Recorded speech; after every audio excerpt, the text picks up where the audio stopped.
मंत्री छगन भुजबळांनी मराठा आरक्षणाच्या GRवरनं थेट सरकारवरती सवाल उपस्थित केलेत। GR बाबत मुख्यमंत्र्यांचा हेतू चांगला असेल, मात्र हे फार अडचणीचं होणार आहे असं जाणकारांचं मत असल्याचं भुजबळांनी म्हटलंय।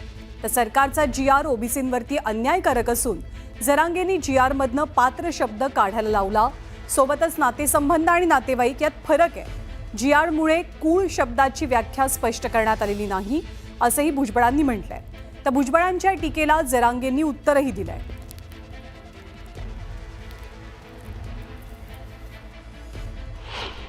या देशामध्ये लोकशाही आहे, या देशामध्ये जरांगेशाही अजून यायची आहे, ती अजिबात येणं शक्य नाही। बाकीच्या राज्यांमध्ये देशांमध्ये आजूबाजूला गडबड होते आहे, परंतु बाबासाहेब आंबेडकरांचं संविधान एवढं मजबूत आहे की त्यांनी आपल्या अनेक राज्यांना, अनेक भाषांना, अनेक जातींना, अनेक धर्मांना एकत्रित बांधून ठेवून ही लोकशाही जी आहे आतापर्यंत जपलेली आहे। त्यामुळे जरांगेशाही येण्याची सुद्धा मात्र शक्यता नाही। ते त्याच्या डोक्यातली ती खोड येते, जरांगेशाही अमकं काही, त्याला वाटतं त्याच्या म्हणण्याप्रमाणे सगळं चालावं असं दुष्ट विचाराचा ओबीसीला नेता लाभला आहे की जो आता बंजारा समाजही आरक्षणात जाऊ देत नाही, तो परत मायक्रो ओबीसी जाऊ देत नाही, धनगराच्या ST आरक्षणाच्याबद्दलचंही बोलत नाही, फक्त वेगळे चॉकलेट देऊन नेते वेगळ्या कामाला लावले, अशी त्याची एक वेगळी वागण्याची पद्धत आहे। केवळ शपथपत्राच्या आधारे जातीचा निर्णय घेणे हे भारतात कुठेही मान्य नाही। आरक्षणासारख्या संवैधानिक विषयावर अशा प्रक्रियेचा अवलंब करणे धोकादायक आहे आणि म्हणून त्या सगळ्याचा विचार करून 2/9/25चा निर्णय जो आहे त्याच्यातली संदिग्धता दूर करावी किंवा मागे घ्यावा, अन्यथा राज्यामध्ये तणाव आणि अराजकता निर्माण होण्याची शक्यता आहे। 2000 जे 16% आरक्षण आहे 1994 ते पण मागं घ्या, ते पण मागं घ्या मग, कारण त्याच्यामुळं सुद्धा तणाव होऊ शकतो ना। मग ते तर आमचं होतं तरी आम्ही खाऊ दिलं। आता इतर GR आमच्या हैदराबाद गॅजेटच्या नोंदीच्या आधारे काढला आहे आणि बाकीचे GR कोणाला आधारही दिलेला नाही। 180 जातीच्या 450 जाती झाल्या कशा हे सुद्धा सरकारनं मराठ्यांना आता सांगणं मग गरजेचं आहे। जर आता छगन भुजबळला ओबीसीचं वाटोळंच करायचं त्याने जर ठरवलंच तर मग मराठ्यांना, दलित मुस्लिमांना, आदिवासीला, आम्हाला ह्या लोकांना माहिती पाहिजे आता की 180 जातीच्या 350-400 जाती झाल्या कशा। एवढं सगळं केल्यानंतर हैदराबाद येतच कुठून, आता कशासाठी आलं आहे तर त्यांनी सांगितल्याप्रमाणे कुणबी नोंदी शोधायचं काम। आता ज्यांना मिळाल्या नाहीत कुणबी नोंदी, त्यांच्यासाठी जे मराठा आहेत त्यांच्यासाठी हा नवीन रास्ता शोधलेला आहे असं आमचं म्हणणं आहे। या निर्णयामध्ये रिलेशन म्हणजे नाते संबंध हा शब्द वापरला आहे, नातेसंबंध, मात्र सरकारच्या 2000 सालच्या अधिनियमामध्ये 2000 सालच्या अधिनियमामध्ये रिलेटिव्ह नातेवाईक याची व्याख्या स्पष्ट करण्यात आलेली आहे। रिलेटिव्ह म्हणजे काय, नातेवाईक म्हणजे काय, इथे हा शब्द नाही वापरला, काय वापरला, रिलेशन। आणि मग हा नातेसंबंध रिलेशन हा अतिशय अस्पष्ट, त्यात पितृकुळ, मातृकुळ, दत्तक या सर्वांचा समावेश होऊ शकतो। त्यामुळे दूरच्या शेकडो लोकांच्या शपथपत्राच्या आधारे जात निश्चित केले जाऊ शकते, हे धोकादायक आहे। तर मराठा समाजाच्या आरक्षणासाठी राज्य सरकारनं काढलेल्या GRवरनं ओबीसी नेते चांगलेच आक्रमक झाल्याचं चित्र दिसतंय। ओबीसी उपसमितीच्या बैठकीत पर्यावरण मंत्री पंकजा मुंडेंनी मराठा समाजाला याआधी दिल्या गेलेल्या कुणबी प्रमाणपत्रांसंदर्भात श्वेतपत्रिका काढण्याची मागणी केली आहे। त्यावरनं जरांगे पाटील यांनी पंकजा मुंडे यांच्यावर निशाणा साधलाय। तरी ओबीसी समाजाने मोठं मन दाखवून कुणबीच्या नोंदीच्या संदर्भामध्ये ज्या ऑलरेडी आहेत त्याच्याबद्दल आमचं कुठलंही मत नाही, पण कुठलेही अवैध दाखले दिले जाऊ नये, कुठल्याही प्रकारचे सरसकट दाखले दिले जाऊ नये आणि आतापर्यंत जे दाखले दिले आहेत त्याची श्वेतपत्रिका काढावी, त्या दाखल्यांच्या संदर्भामध्ये पडताळणी करावी, अशा प्रकारची ठाम भूमिका देखील आम्ही घेतलेली आहे. शेवटी मराठ्यांची बाजू आली, मराठ्यांचा समाज मोठा व्हायला लागला, तर हे लोक त्यांची जात दाखवतात आणि आपल्या मतावर निवडून येऊन आपल्या मताचा वापर करून घेऊन आपल्याच विरोधात विष कालवण्याचं काम करतात. म्हणून मराठवाड्यातल्या मराठ्यांनी आणि सगळ्या मराठ्यांच्या नेत्यांनी, बीड जिल्ह्यातल्याही सगळ्या मराठ्यांच्या नेत्यांनी विचार करणं गरजेचं आहे. तुमच्यासाठी जात महत्त्वाची आहे. आता जात आणि जातीचे लेकरं आणि तो GR जिवंत ठेवणं आपली जबाबदारी, सगळ्यांनी एकजुटीने एका बाजूनं राहून हे मिळवणं गरजेचं आहे. आणि या नव्या GRमुळे ओबीसी आरक्षणाला धक्का लागणार नाही अशी भूमिका राष्ट्रीय ओबीसी महासंघाचे अध्यक्ष बबनराव तायवाडेंनी घेतली आहे. यावरनं विजय वडेट्टीवारांनी निशाणा साधलाय आणि तायवाडेंनी सरकारी चष्मा घातल्याचा टोलाही लगावलाय. त्यांचा अभ्यास फार विद्वान आहेत, ते त्यांचा अभ्यास फार मोठा आहे, त्यामुळे त्यांच्या चष्म्यातून त्यांनी आता सरकारी चष्मा घातला आहे. एखाद्या गाईला, जनावराला जर हिरवा चष्मा घातला तर सगळं ते सुकलेलं गवत हिरवं दिसतं. कदाचित तो प्रकार असू शकतो, त्यामुळे मी त्यावर अधिक भाष्य करणार नाही. त्याच्यामुळेच मागच्या 10 वर्षामध्ये आम्ही सरकारकडनं 58 शासन निर्णय काढून घेतलेले आहेत, ज्याचा फायदा आज ओबीसी समाजातील विद्यार्थी, युवक आणि जनसामान्य माणसाला होत आहे. मागच्या 75 वर्षात हे शासन निर्णय काय नाही निघाले? जे सत्तेमध्ये बसलेले आहेत त्यांच्या विरोधामध्ये संघर्ष करून आम्ही समाजाचे प्रश्न सोडवित असतो.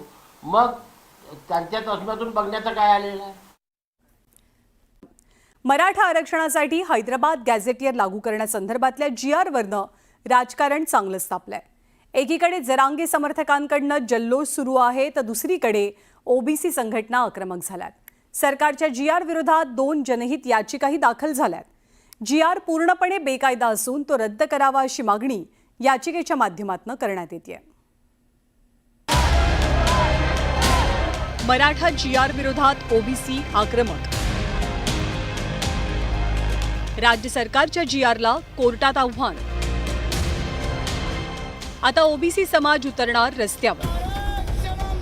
ओबीसी संघटनांच्या नेत्यांनी आता आक्रमक पवित्रा घेतलाय. जरांगे पाटील यांच्या आंदोलनानंतर राज्य सरकारनं हैदराबाद गॅझेटियरच्या अंमलबजावणीचा GR काढला खरा, पण त्या मुद्द्यावरनं आता ओबीसी समाजात अस्वस्थता पसरली आहे. सरकारच्या GR विरोधात ओबीसी नेते एकवटण्यास सुरुवात झाली आहे आणि याच GRवरनं विजय वडेट्टीवारांनी घणाघाती टीका केली. काय प्रशासन आहे, तो सामाजिक न्याय विभागाचे लोकांना काय अक्कल बिक्कल आहे की नाही? काल GR काढला, त्या दिवशी 2 तारखेला GR काढला, तो आपला कोणत्या तारखेला काढला तो GR तारीख 2 सप्टेंबरला, आणि दुसरा GR लगेच काढला. अरे मूर्खांनो, पहिला तर GR रद्द करा. सामाजिक न्याय विभागाला एवढं अक्कल नाही. तो तसाच आहे जो जिथे पात्र लिहिला होता आणि पात्र काढलेला GR पुन्हा लागू केला. किमान दुसरा GR काढत असताना पहिला GR रद्द करायला पाहिजे. इकडे सरकारच्या GR विरोधात 2 जनहित याचिका दाखल केल्या गेल्या. GR पूर्णपणे बेकायदेशीर असून तो रद्द करावा अशी मागणी याचिकेतनं झाली आहे. तसंच याचिकेची सुनावणी पूर्ण होईपर्यंत GRच्या अंमलबजावणीला स्थगिती द्यावी, GRच्या आधारे कुणबी प्रमाणपत्र दिलं जाऊ नये अशी मागणी याचिकेतनं करण्यात आली आहे. कुणबी प्रमाणपत्र देणं म्हणजे घटनात्मक निकषांचं उल्लंघन असल्याचा दावा याचिकाकर्त्यांनी केलाय. तर या GRमुळे ओबीसी आरक्षणाला कोणताही धक्का लागणार नसल्याचं मुख्यमंत्र्यांनी पुन्हा एकदा स्पष्ट केलं. निर्णय झाल्याबरोबर लगेच आम्ही सगळ्या कागदपत्र गोळा करायचं काम सुरू आहे, सगळी माहिती गोळा करायचं काम सुरू आहे, त्याचा अभ्यास सुरू आहे. आणि मला वाटतं की आज आम्ही थर्सडे एनी हाऊ मंडेपर्यंत ही पिटिशन कोर्टात दाखल होईल, अशा प्रकारची आमची तयारी आहे. GR आहे जो ओबीसींचा घात करणार आहे, कुणालाही कसल्या प्रकारचे सर्टिफिकेट तिराईत व्यक्तीच्या ॲफिडेव्हिटवर देण्याचं जो यांनी हे जे GRच्या माध्यमातून ही सुधारणा आणलेली आहे, तर हा GR आम्ही नक्कीच त्याचं ऑपरेशन थांबवू, हा GR क्वॅश करून घेऊ अशी आम्हाला आशा आहे. आम्ही राज्य शासनाच्या वतीनं योग्य भूमिका मांडू. मी पुन्हा एकदा ओबीसी समाजाच्या नेत्यांना सांगू इच्छितो, आपण GR नीट वाचा. कुठेही सरसकट कोणालाही आरक्षण दिलेलं नाही. कायद्याने पुराव्यानिशी जे लोक अर्ज करतील त्यांचा पुरावा तपासून तो योग्य असेल तरच याच्यामध्ये आरक्षण मिळणार आहे. एकीकडे ओबीसी संघटनांनी याचिका दाखल केली आहे तर दुसरीकडे मनोज जरांगे पाटलांनीही आक्रमक पवित्रा घेत जशास तसं उत्तर देण्याचा इशारा दिलाय. हे न्यायालयात आम्ही सुद्धा बाजू आता मांडणार आहेत, कारण आता तुम्हाला जशाला तसं आम्ही खेळणार आहेत. तुम्ही आमचा हैदराबादच्या गॅजेटच्या नोंदीच्या आधारावर जी आर काढला आहे, त्या जी आरमध्ये फेरफार करण्यासाठी, बदल करायसाठी तुम्ही जर मान्य न्यायालयात जाणार असलात आणि जर आमच्याच जी आरला जर काही होतं आहे तर तुमच्या 94च्या जी आरला आणि 50%च्या वरच्या 2% आरक्षणाला सुद्धा होतं आहे, हे लक्षात ठेवा. आणि आम्ही ती तयारी आता 100% करायलो, कारण आमचा नाविलाज आहे.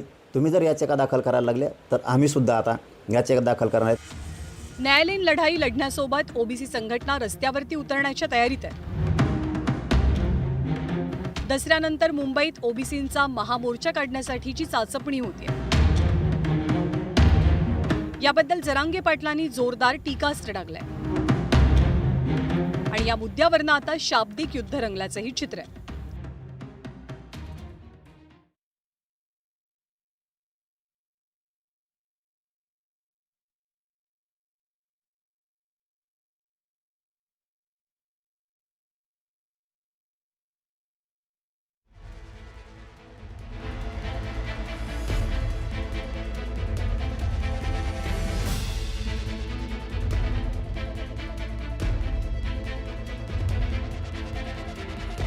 अशा प्रकारचा मोर्चा काढण्याची आवश्यकता नाही आहे.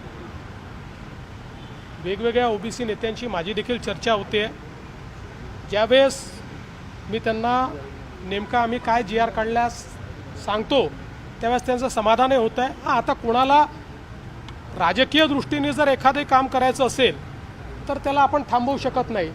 सामाजिक दृष्टीनं मी एवढं नक्की सांगतो, जोपर्यंत हे सरकार आहे तोपर्यंत ओबीसीवर अन्याय होऊ देणारच नाही. शेंडी फळं असतं मागं हिंडतं,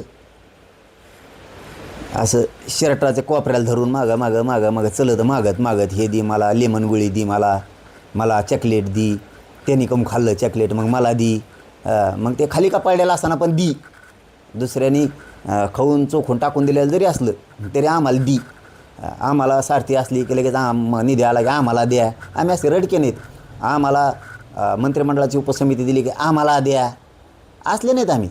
आम्ही लढून मिळवतो. लोकाला दिल्यावर त्याच्यावर जळून आम्हाला तसंच द्या नाही म्हणत आम्ही.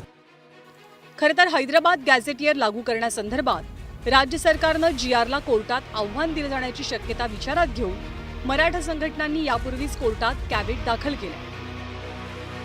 त्यामुळे आता GRवरनं कायदेशीर लढाई रंगण्याची दाट शक्यता आहे. Bureau report, news 18 Lokmat.